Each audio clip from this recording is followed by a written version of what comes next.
الحمد لله والصلاة والسلام على حبيبنا رسول الله وعلى آله وصحبه ومن والاه. خۆشەویستان و ئازیزان، لەم بۆنە پیرۆزە و لەم ڕۆژە پیرۆزەیە خۆشحاڵم هاتوومەتە خزمەتتان بۆ ئەوەی کە باسێکی زاراوەیەکی کوردەواری بکەین کە ئەسڵی لە دینەوە وەرگیراوە، ئەویش وشەی خواتان لەگەڵ یاخود خوات لەگەڵ. بزانین ئەم وشەیە کە ڕۆژانە ئێمە بەکاری هێنین بۆ ماڵاوایی و بۆ سەفەر و بۆ خواحافیزی و بۆ لە ماڵ دەرچوون و بۆ کۆچ و بۆ ڕێگەی دوور، بزانین لە چیەوە هاتووە.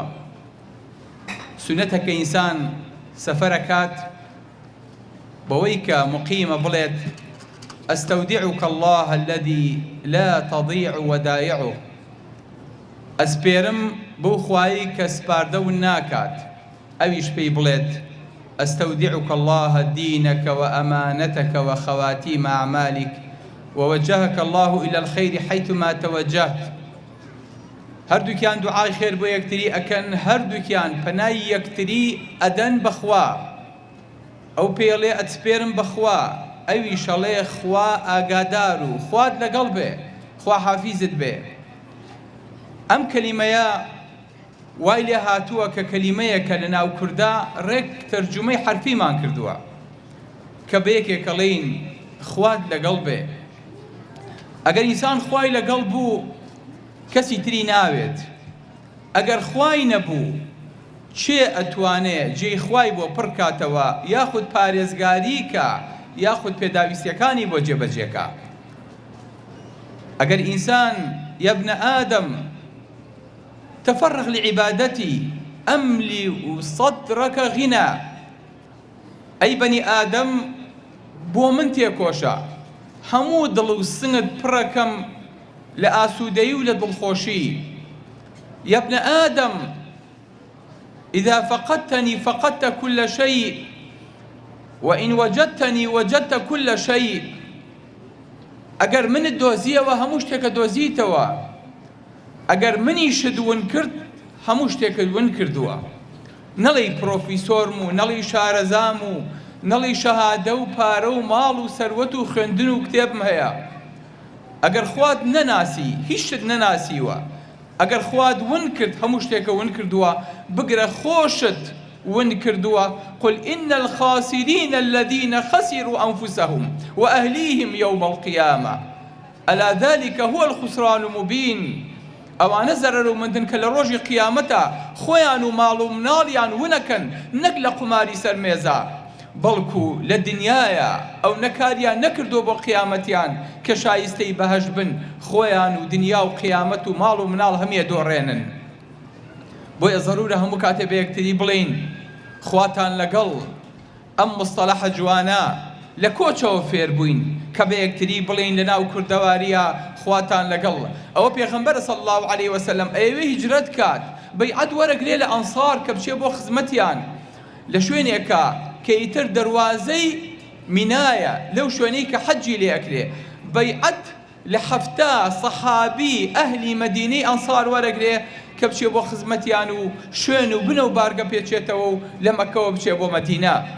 لەم کاتەیە کە قوڕیش بۆنی ئەوە ئەکا پێغەمبەری خوا صلی الله علیه وسلم سەفەرەکات کۆ ئەبنەوە ئیجتیماعێکە بەستن کە ئەبێ محەممەد ڕێی لێ بگیرێ.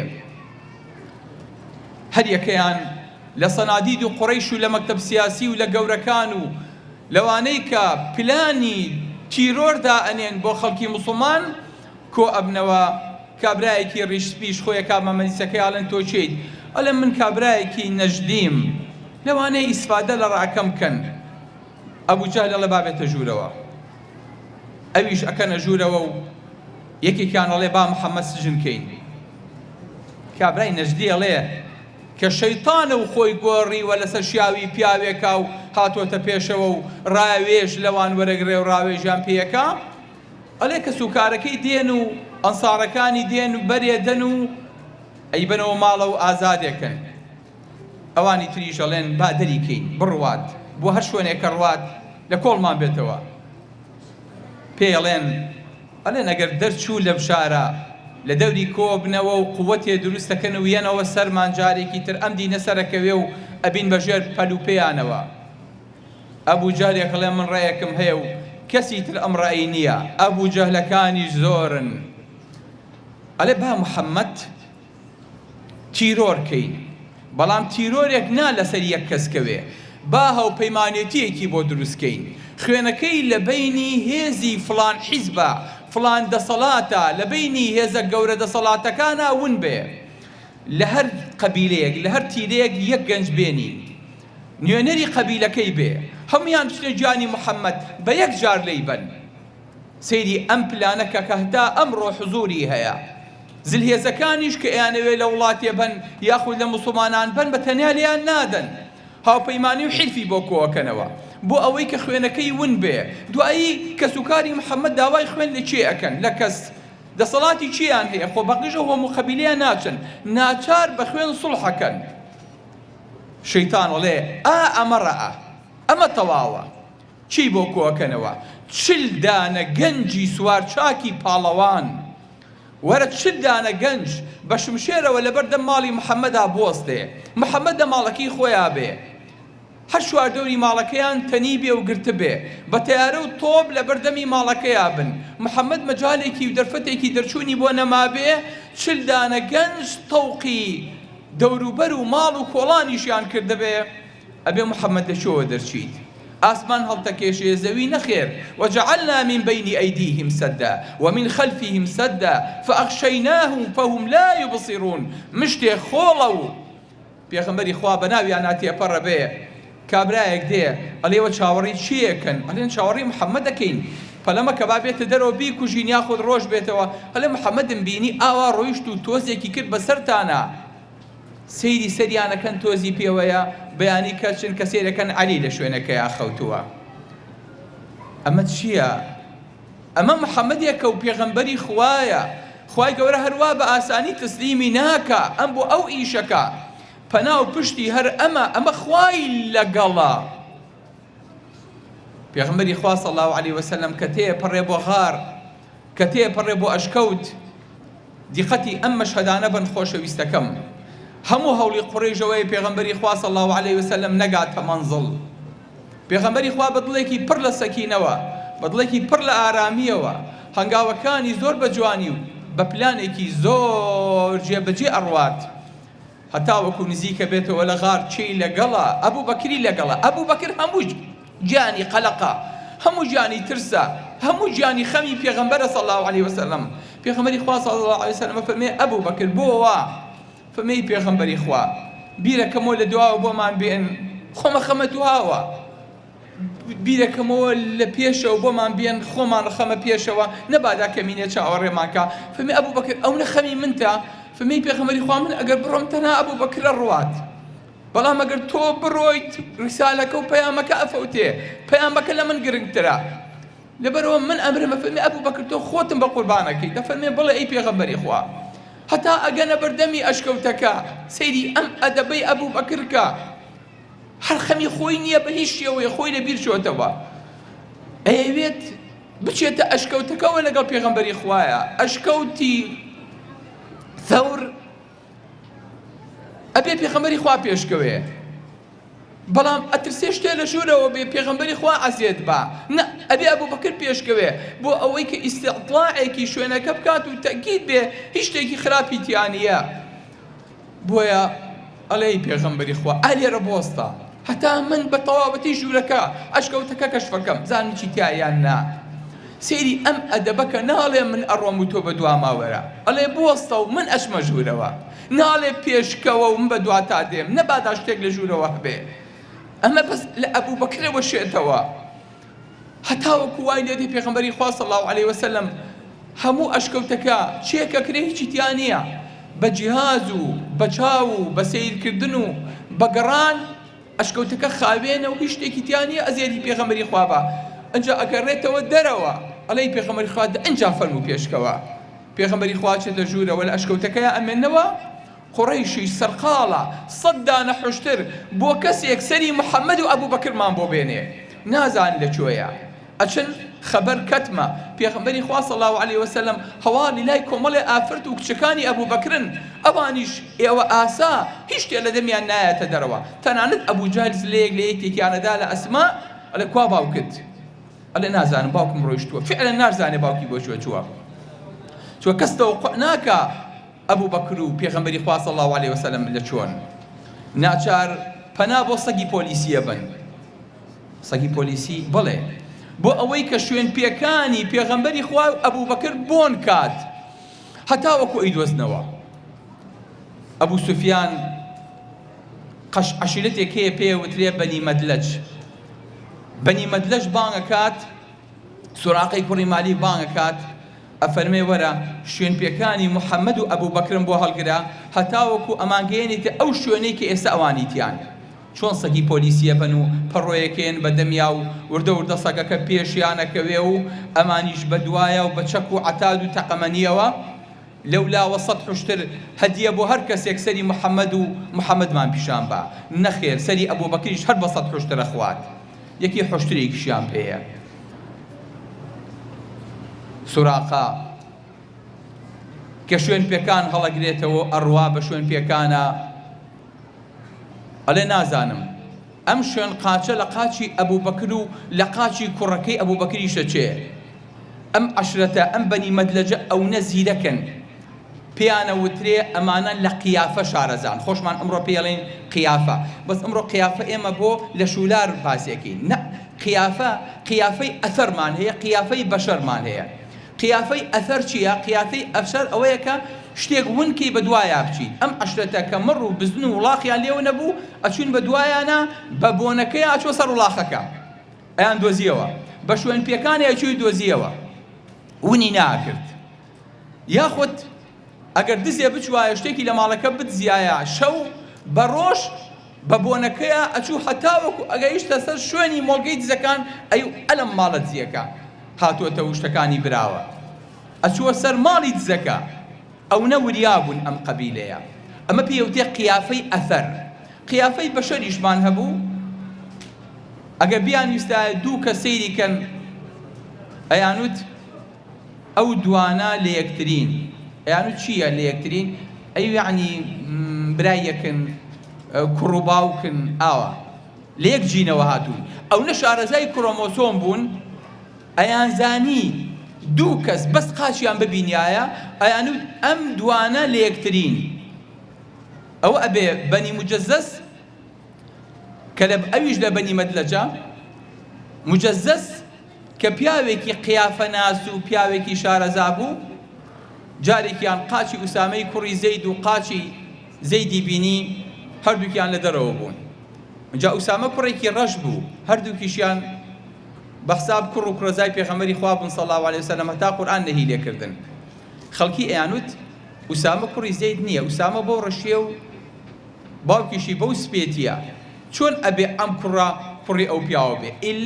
ئیلا شتێک هەیە ئەم کوڕە کوڕی خۆی نییە خەڵک وا باسییانە کرد هەتا یەکێک لەم قەبیلەیە کە ناوی بەنی مجەزەز بوو ئوسامە و باوکی بینی لەسەر شوێنێکە خۆیان داپۆشی بوو بەس قاچیان بەدەرەوە بوو سەریان داپۆشی بوو کە بەلایەنە تێپەڕی کەس پرسیاری لێ نەکرده بوو ئەم قاچی ڕەشە و قاچی سپی وا ئەخوازێ بڵێ ئەم پیاوە ئەمە سەرۆکە و ئەوەش بەندە عەبدەکەیەتی کە خزمەتکارێتی فەرمی ئین هذه الأقدام بعضها من بعض فەرمی ئەو دوو قاچە لێ یەکن کوڕ و باوکن پێغەمبەری خوا زۆری پێخۆش بوو چکە ئەو گومانەی لەسەر ڕەوانەوە وەکو ئەوەی کە ئەمڕۆ فەحسی جینات و دکتۆرێ بڵێ ئەم دوو جینە لە یەک سەرچاوەوە هاتوون ئەمە کوڕ و باوکن ئەمە جینی سەلمێنێ لەبەرەوە ئەم عەشرەتە ئەو نە شارەزا بوون لە جینە ئەگەر شوێن پێیان ببینیایە ئەیانوو ئەمە شوێن پێی کچە ئەیانوو ئەمەیان بێوەژنە ئەمەیان پیرە ئەمەیان گەنجە ئەو نەوریا بوو نەفەرمێ جارێکیان دوانیان گرێویان کرد وتیان ئەو شوێن پێیە چییە وتیان حوشترە وتی نێریان مێ وتی نێرە ئەوتی مێیە چوون هەتا وەکو گەیشتنە مۆڵگەکەی کە سەیریان کرد حوشترەکە نێرەمووکە ئەو نەماشەڵڵا وریا بوون لە قیافەیە یەکێک لەمانەیان بان کردوتیان وەرە سەری محەممەدمان بۆ بدۆزەرەوە گاڵتە نییە چۆن لە دەست ئەم سەگە پۆلیسیانە نەجاتێ بێ فەرمێ ئاوا سەیری ئەرزەکەیە کرد و بۆنی بە ئەرزەکەوا کرد وتی ئەمە شوێن پێی ئەبوو بەکریان کوڕەکەیەتی چکە نێزانی کوڕەکەی ئەبوو بەکر لێک جاکاتەوە ئەو نەجینەکەیان لێکەوە نزیک بوو ئەم شوێن پێیە ناناسم بەس لە شوێن پێی ئیبراهیمە چێ کە لە تەنیشتی کەعبە شوێن پێکەی لە چاڵێکایە و کون بووە لە شوێن پێکەی ئیبراهیمە چێ پێغەمبەری خوا صلی الله علیه وسلم فەرمێ نزیکترین کەستان لە شێوە و شکلا لە ئیبراهیمی پێغەمبەرەوە منم ئەوی شوێن پێی پێغەمبەری خوای نەبینیوە فەرمێ ئەم شوێن پێی محەممەد ناناسم بەس لەو شوێن پێیە ئەچێت کە لەسەر کەعبە لە لای مەقامی ئیبراهیم شوێن پێی ئیبراهیم هەڵکراوە فەرمێ لەو شوێن پێیە ئەچێت بە شوێن پێکانە ئەڕۆن بەو داروبەردەیە ئێخە هەمی بیابان نییە شوێن پێکان ون ناکە ئەچێتە بەردەم غارەکە کە ئەچێتە بەردەم غارەکە ئەوەستێت ئەڵێن بۆ وەستایت ئەڵێ ئالێرانەیە شوێن پێ دیار نییە هەنگاوی تر نرابێ ئەڵێن ئەی ئەم دوانە چیان لێ هاو ئەڵێ یان ئاسمان هەڵی کێشاون یان ئەرز هەڵی لوشیون ئالێرە شی شوێنێ دیار نییە ئالێوانەیە ئەو ئاوەستێنێ بەردەمی ئەشکەوتەکەیە ئێستا ئەمان لەسەر و ئەشکەوتەکەون ئەشکەوتەکە لە خواریانەوەیە ئاوام چاوم وسەیترە بەسەریە یعنی ئەشکەوتەکە بەرز نییە و سەری بۆ بەرزکەن و نە ئاوا لە بەردەستیانایە ئەبوو بەکر لە خوارەوە سەیری مەنزەرەکە ئەکات فەرمێ یا رەسوول الله لو أن أحدكم نظر تحت قدميه لأبصرنا ئەی پێغەمبەری خوا ئەگەر بەس سەیریش بەردەمی خۆیان کەن ئینسان بەس سەیری بەر پێی خۆیەکە قابلە سەیری ئاسمانکە سەیری ژووەکە ئەڵێ بەس سەیری شوێن پێی خۆیان کەن ئەمان دۆستنەوە الله لەو مەنزەرە بێنە بەرچاوی خۆت ئەمە قووەتێکە و ئالی باش ئەبوو بەکر و پێغەمبەری خوا دانیشتەوە صلی الله علیه وسلم مەنزەرەکە زۆر مخیفە پێغەمبەری خوا صلی الله علیه وسلم بە هەموو قیاسێکی عەقڵی ئەبێ بڵێ نامان بینن ئەبوو بەکر لەی پێغەمبەری خوا سیرمان کرد ئەمان بینن پێغەمبەری خوا ئەبێ بڵێ نامان بینن ناڵێ بێدەنگ بە ئەفەرمێ یا ئەبا بەکر ما ظنك باثنين الله ثالثهما أبو بكر قماني برامبر دوكا شيء سيمان خوابه قماني شيء بيت الله فأنزل الله سكينته عليه جا سكينة شون لسطلي بيغمبري خو أبو آواش سكينة رجع بسر ضلي أبو بكر أي أبو بكر قماني شيء برامبر بدوكس سيمان خوابه جاري ميلر أستاذي رياضياته مهندسێکە اختصاصی لە پێترۆکیمیاویاتە جاری میلەر کابرایەکی کەنەدیە جاری میلەر کابرایەکی قەشەیە ئەفەرمێ قورئانم بۆ بێنن بارخنە لە قورئان بگرم هەڵی تیا بدۆزمەوە ئالەو کاتەیە کە ئاگایەتە ئەم ئایەتەی کا فەرمێ إلا تنصروه فقد نصره الله إذ أخرجه الذين كفروا ثاني اثنين إذ هما في الغار إذ يقول لصاحبه لا تحزن إن الله معنا أوصي بديار أم آياته تيرا مني علي بهمو قياسيكي أقل كأبو بكر وتي أي محمد أجر برشاوي خوان سير كان أمان بينن أبوايا بيغمبر بيبوتايا نامان بينن بیوتە بزانە کونێ لە پشتەوە نییە دەرچین بیوتایە بێدەنگ بە بیوتایە دەنگی بەرز مەکەرەوە بیوتایە فەوتاین تیا چوین ئەفەرمێ بەم هەموو سەکینەتەوە بڵێ لا تحزن إن الله معنا ئەی ئەبوو بەکر خەم مەخۆ خوامان لەگەڵا ئاها خوا لەگەڵ بێ چییە ئاها کە ئەڵێی خوان لەگەڵ بێ یعنی چی يعني هرشي معنايا أو توري جاجالوكي لبردمي أشكوتكيا كحديثكي أحمد أفرمي حسنة توري جاجالوكي بو دمو دستيا بو نخشا بو بلا بلا بي تور رجليانيا جاجالوكي دروستيكا بو أويك سيدي تور ركبكن بلين خو أم تور نبساوا أجر ببسايا ديار بو بلام ديارا أم تورا كسي بياتي برنبوا ئەگەر نا هەموو مەنزارەکە لە بەردەستیان نابوو بە شێوەیەک کابرایەک هەستا بە نەخێنەکەی کردەوە و چووە بەردەم ئەشکەوتەکە و ڕووی کردە پێغەمبەری خوا ئەبوو بەکر بۆ ئەوەی کە دەست بە ئاو بگەێنێ. پێغەمبەری ئەبوو بەکر فەرمی پێغەمبەری خوا ها ئێستا هەر دانیشی ئەمان بینێ. پێغەمبەری خوا صلی الله علیه وسلم فەرمی نامان بینێ. دیقەت بە یعنی ئەگەر ئەمانی ببینێ پیا و پێ ئەی بە بەرامبەر بە خەڵک خۆی داماڵێت و دانیشێت میسکات و خەڵک بیبینێ. عەرەب ئەمەی پێ عەیب بووە. ئیساکە نەتوەزێ عەیب نەبێ شەرم و حەیاکەم بووە. ئەجنا ئینسان شەواڵداکەنێت و بەرامبەر بەیەکێ. یعنی ئەگەر بیبینینایە بەرامبەر ئێمە میزی ناکرد. الله ئین الله معنا. ئەمە چیان لەگەڵا؟ ئەمە خوای لەگەڵا. خوش ئەمانە چۆن وونەکە؟ ئەگەر نا دەرگای ئەشکەوت باشترین شتێک بۆ ئەوەی کە ئینسانی تیا قەتیز بی، بۆ ئەوەی کە سژنیکەی، بۆ ئەوەی کە نێڵی ڕاکا بخەیتە سژنێکەوە ئەشکەوت بێ، ناوەی قوڵ بێ و دەرگاکەی بە چەند بەردێ بتوانی بیگری یان بە یەک حەرز بتوانی بیشاریتەوە. بەڵام هەیهات باشە ئەو نەعەقڵیان نەبوو بڵێن ئەی بەنی مەدلەج تۆ هاتوویت بە ئێمە ئەڵێ ئالێرانیا شوێن پێکانی محەممەد و ئەبوو بەکر سڕاونەتەوە و هیچ دیار نییە. ئێبا تۆزێکی تر لەم ناوە بگەڕی کاکە تۆ ئەو بەردوشتانە هەڵبەرەوە باوکی من ئەو چاڵە سیرکە سەیری ئەو ژێردارەکە ئەیکە بچێتە ئەو ئەشکەوتەوە ئادوانتان بۆ شاخە سەرکەون. یەخۆ سەدەها بوون ئەگەر هەر یەکەیان بەردێکیان هەڵبایەتەوە بەرد لە مەکەیانە ئەمە. بەڵام سبحان الله ما بالك بإثنين الله ثالثهما. گومانێت چییە بە دوو کە سێمیان خوا بێ؟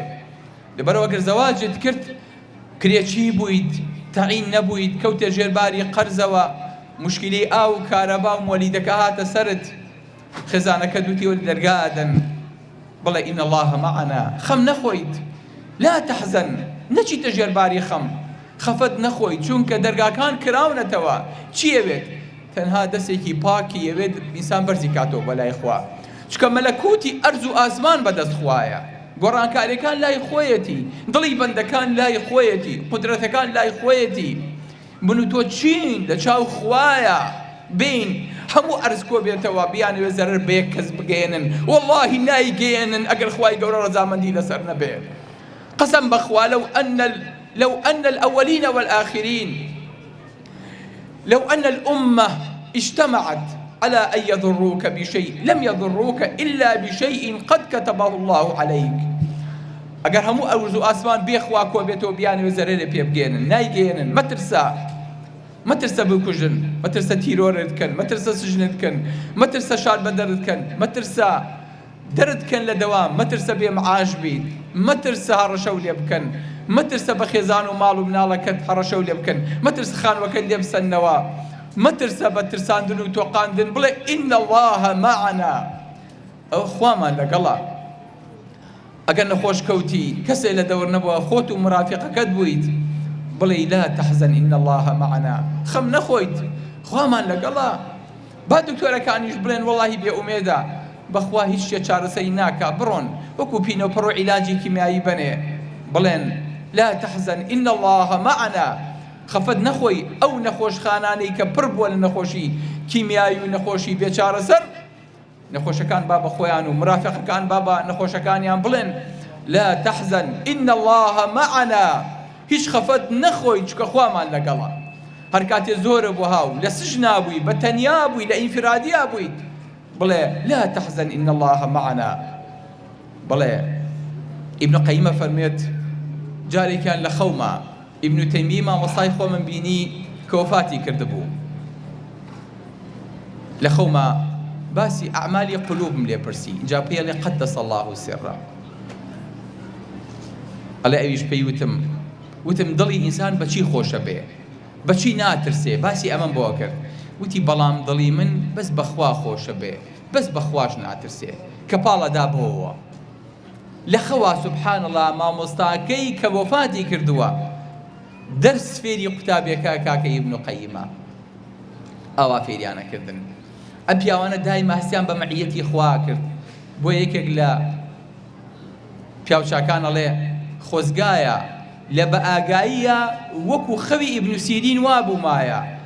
ئەڵێ خەوی ئیبن سیرین چۆنە؟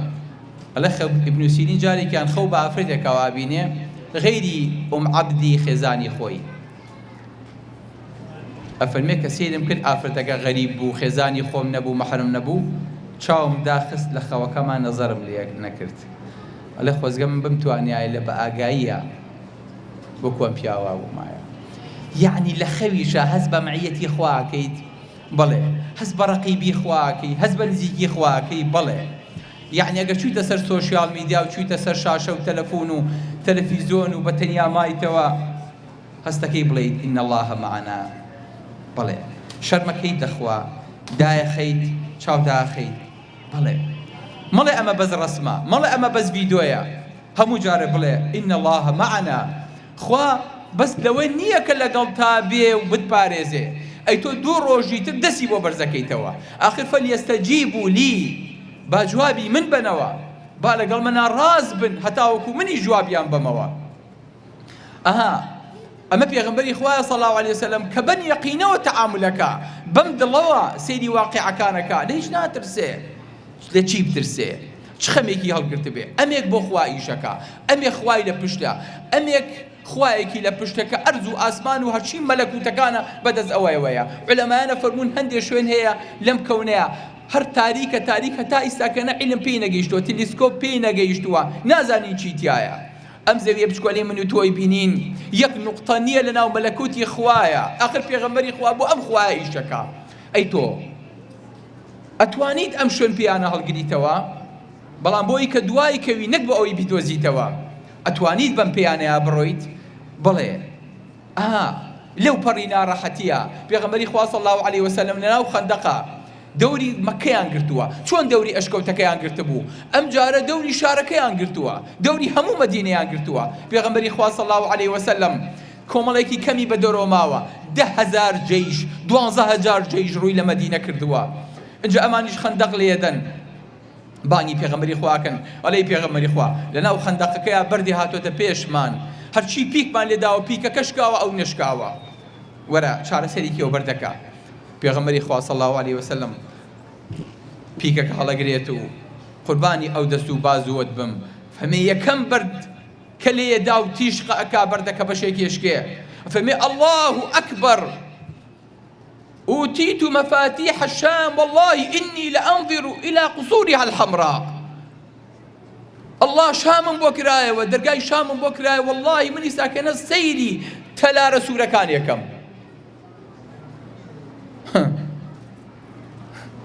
خلق ناوي بسيدس بأو بغيني خلق ناوي لما لكي بيت الدروة نانية بيخويت توقيان كردو امرنا بياني كوتايي بيدي بخوت و جيش و قوت و مسلمانان و همية و هيج نما شامي چي وشتي چي نا والله دوام دانا يتوى كم طواو نبونا دوام دانا الله أكبر والله أوتيت مفاتيح المدائن والله إني لأنظر إلى قصورها الآن فمدر قاي مدائن وفرسن بوكرايوا دەرگای عێراقم بۆ کرایە والله من سەیریەکەمی ساکێنە لەو ڕۆژەیە لای سەحابەکان یەقین بوو لای ئێمەش ئەمڕۆ بینیمانە بە چاوی سەر یەقینە بەڵام منافقەکان گاڵتەیان پێکرد یانو ما وعدنا الله ورسوله إلا غرورا گاڵتە بە عەقڵتانەکەن مەدی شام و عێراق ئێوە لێرانەیە تەوق بوون نا ئەمە پێغەمبەرە نابێ بیاڵێ سەحابەی بڕوخێ نابێ بیاڵێ خەفەت بخوا نابێ بیاڵێ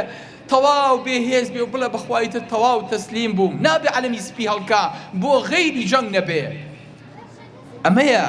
ئەمەیە پێغەمبەری خوا صلی الله علیه وسلم ئابەمەوە ئینجا معوەلی سێم لێدا ئەفەرمێ الله ئەکبەر أوتيت مفاتيح اليمن والله إني لأنظر إلى باب صنعاء الآن دەرگای یەمەنم بۆ کرایەوە لەو ناڕەحەتیە پێغەمبەری خوا وزە ئەبەخشێ مژدە ئەبەخشێتەوە ئەمڕۆ ناسبەی هەر ئەیگەینێ بڵێ گەیشتینێ بۆیە لەم کاتەی ناڕەحەتی ئومەتی ئیسلامیە ئەبێ ئومەتی ئیسلامی بەم ڕۆحیەتەوە تەعاملکە دڵی بەوە خۆش بێ بڵێ من نا پەروەردە ئەکەم بەڵام مناڵەکەمە بێ بیکاتێ بەس ئیشمان بەخوا هەیە کەسێ ئیشی بەخوا بێ ئیشی بە خەڵکی تر چییە چ پێویستی بۆیە بچێ لە بەردەرگای خەڵکا بکەوێ دەستپان کاتەوە تەکلیفی لێ بکە بڵێ قەرز هەیە داواکاری هەیە هاوکاری بینی براوخشکان هەیە بەڵام شتێک بێ عەقیدەتی بۆ نەخەیتە ترسەوە، خۆتی بۆ زەلیل نەکەی، ئیمانەکەتی لە پێناوە دانەنەیت.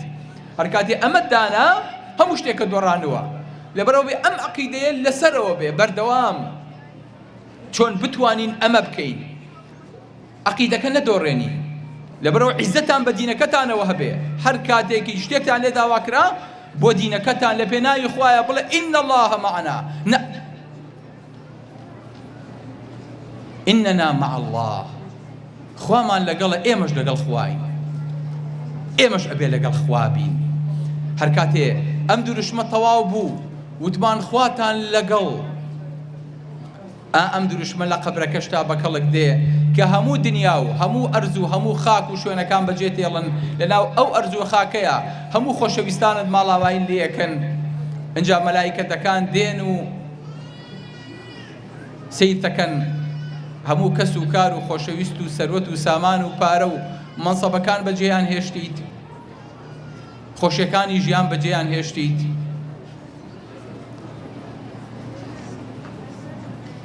هیچ نەما بە کفنێکەوە چوویتە ناو قەبر و گۆڕێکەوە،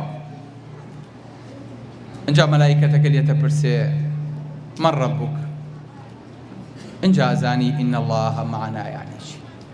چۆن خۆ تۆ وازانی بەس ئەم دوو مەلایکە نەخێر؟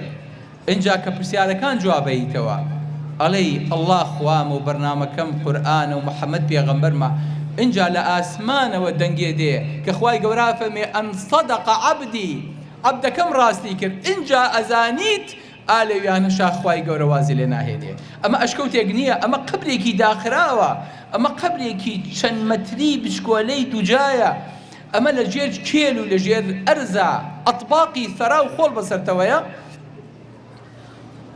اینجا خوای گەورە فەرمێ ئەن صەدەق عەبدی، اینجا تێگەی ئین الله معنا یعنی چی؟ بەڵێ خۆشەویستەکەم ئەمەیە، ئەم ئەمانەیە کە ئێمە پێویستەکە جارێکی تر وەکو سوراقە وەریگرینەوە کە سوراقە پێیان وتیان محەممەد لەگەڵ ڕەفیقەکەیە لەگەڵ چاوساغێکە سێ کەسم بینی ئاوا تێپەڕ بوون. سوراقە ئەڵێ ئەسپەکەم بۆ زینکن، ئەسپەکەی بۆ زینەکەن و دوایە نەکەوێت. سوراقە پیاوێکی زۆر لێزان بوو، فەرمێ لێهاتوو سوار چاکی وەکو خۆی نەبوو، ڕمەکەی گر بەدەستێ و شمشێری هەڵگرت و تیر و کەوان و هەرچی وەسائلی شەڕە هەڵی گرت بۆ ئەوەی کە 200 حوشتر بەسەری محەممەد و سەری ئەبوو بەکر حەڵاڵکە. فەرمێ ڕمەکەی بەدەستەوە بۆ ڕمەکەی چی لێکرد بێ باشە؟ خەڵک ئاوا ڕمەگرێ بەدەستێەوە بۆ سەرەوە، ئەم ڕمەکەی ڕووکرد بۆ خوارەوزان بۆ لەبەرەوەی کە نەبادا تیشکی خۆر لێی با و لە مەعانکا و خەڵک پێی بزانێ یان محەممەد و ئەبوو بەکر پێی بزان ڕاکەن لە دەستی، لەبەرەوە نەیەش تیشکی خۆر با لە معدەنی ڕمەکەی کە لەسەرەوە بوو هێنا بۆ خوار دەستی خۆیەوە. حتا وەکو گەیشتە بن دەستیان ئەبوو بەکر وتی ئەی پێغەمبەری خوا تەڵەب هاتن بە شوێنمانە، ئەوە گرتیانی. پێغەمبەری خوا ئاوڕیشی نەدایەوە، فەرمی اللهم اكفنيهم بما شئت، خوای گەورە بەچێ خۆت حەزەکەی لە کۆڵم بکەرەوە، دوعای هیچ ناکەم، بیمبرێنی بیکوژی دڵی بوەستێنی وەکو فیلەکەی ئەبراهیلێکی بیجێڕیتەوە نەخێر، اكفنيه بما شئت، خوای لە کۆڵم کەرەوە. دەستی ئەسب ڕۆچ و بەناو ئەرزا خەریب و سوراقە ملی بشکێ و بەر بۆەوە وتی یەکەم جارە بەرەبمەوە لە ئەسب، یەکەم جارە لە ژیانما بەرەبمەوە. هاتەوە دووبارە دوایان کەوتەوە، دیسان هەمان شتی بەسەر هاتەوە وتی ئەزانم ئێوە دوو پیاوی مبارەکن، دوعام بۆ بکەن دەستم دەربێتەوە و جارێکی دەر ئەمە ناکەم. دوای وتی ئەی محەممەد زەمانم بەرێ، هاتووە سەر بەرێتەوە، ئێستا هاتووە داوای زەمانە کاڵی محەممەد زەمانم بەرێ. ئەبوو بەکر زەمانێکی بۆ نووسێ کە ئەگەر ئاتونەکانی کیسراتان دەستکەوت بەشی سوراقەشی لێبن. الله، ئەمەیە کەس ناتوانێ ئەم دوو پیاوە ڕێ پێ بگرێ، بەڵام ئەمانە گرێی خۆیان بردەوە. ئەبوو بەکر ئەم سوحبەتەی دەستکەوت، سوراقەش ئەم زەمانەی درای، بەڵام ئێمە چی زەمانێکمان هەیە بەخێری ئەوەی کە بڵین خوایە ئێمە شوێن کەوتوی ئەو پیاوانەین، دڵمان بۆ خۆشە شوێن پێکانی ئەوانمان هەڵگرتوێتەوە، بە دوای ئەوانە ئەڕۆین. ئەگەر وەکو پێغەمبەری خوامان پێ نەکرا هەوڵە دەین وەکو ئەبوو بەکر بین، ئەگەر بە تەڵەبەی ئەبوو بەکریش نەشیاین هەوڵە دەین تەڵەبەی سوراقە بین.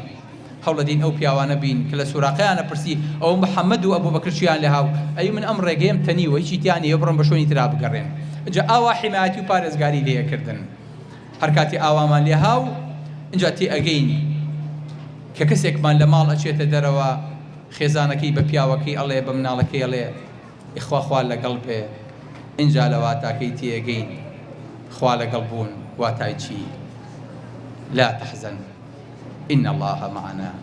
السلام عليكم ورحمة الله وبركاته.